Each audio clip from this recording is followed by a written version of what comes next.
أوعدك بعد ما تجربي طريقتي في الفراخ البانيه مش هتجربي غيرها، لأن ببساطة الطعم حكاية. وزي ما انتوا شايفين الغلاف الخارجي ده كان متماسك جدا، وعايزة أقول لكم أنسجة الفراخ كانت طرية جدا بسبب التتبيلة البسيطة والسهلة اللي هنعملها مع بعض.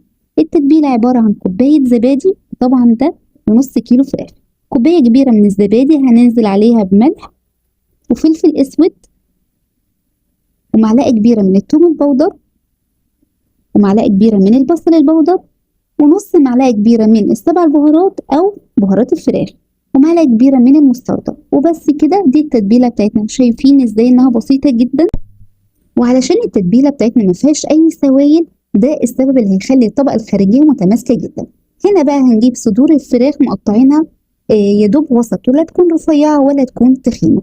بعد كده بنغسلها كويس جدا وبنصفيها تماما من المية. وبعد كده نتبل الفراخ كويس جدا من الناحيتين أو من كل ناحية. بعد كده هنغطيها ونسيبها في التلاجة لمدة ساعتين، ويا سلام لو كمان من بالليل.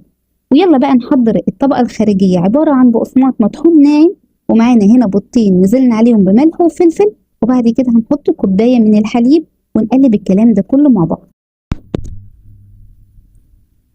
بعد كده هجيب الفراخ من التلاجة بعد ما ارتاحت لمدة ساعتين، وبعد كده هننزل بالقطعة في البيض بالحليب بالشكل ده ونصفيها كويس، وبعد كده ننزل بيها على طول في البقسماط.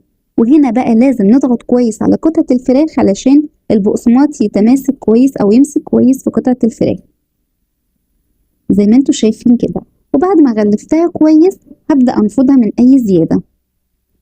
وبعد كده لازم لما نحطها في الطبق لازم يبقى بين كل قطعة وقطعة يبقى فيه مسافة. وبعد ما غلفنا كل قطع الفراخ هنحطها في التلاجة لمدة نص ساعة قبل القلي. وهنا بقى علشان نقلي الفراخ وما تتحرقش مننا لازم يكون الزيت غزير ويكون سخن مش مغلي. وأول ما الزيت ما بيسخن على طول بننزل بقطعة الفراخ بالشكل ده، وأول ما بتبدأ تاخد لون بنقلبها على الناحية التانية. ولما تاخد لون من الناحيتين نبدأ نرفعها ونصفيها كويس من الزيت، وننزل بيها على مصفى أو على مناديل مطبخ علشان تصفي أي زيت زيادة. وبين كل حطة وحطة لازم بنهدي النار على الزيت علشان طبعا بيسخن من الحطة اللي قبلها. كل ده علشان خاطر الطبقة اللي من بره دي ما تتحرقش مننا وتكون الفراخ لسه ما استوتش من جوه. وزي ما انتوا شايفين ازاي الطبقة من بره متماسكة جدا وشايفين اللون. وتعالوا بقى نفتح من جوه الفراخ وشوفوا المنظر من جوه عامل ازاي.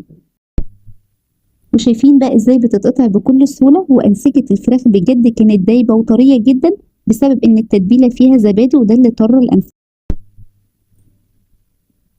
ودي بقى كانت وصفتي للفراخ البانيه. بذمتكم في اسهل من كده ولا احلى من كده؟ يلا بقى جربوها واكتبوا لي في الكومنتات يا ترى عجبتكم ولا لا.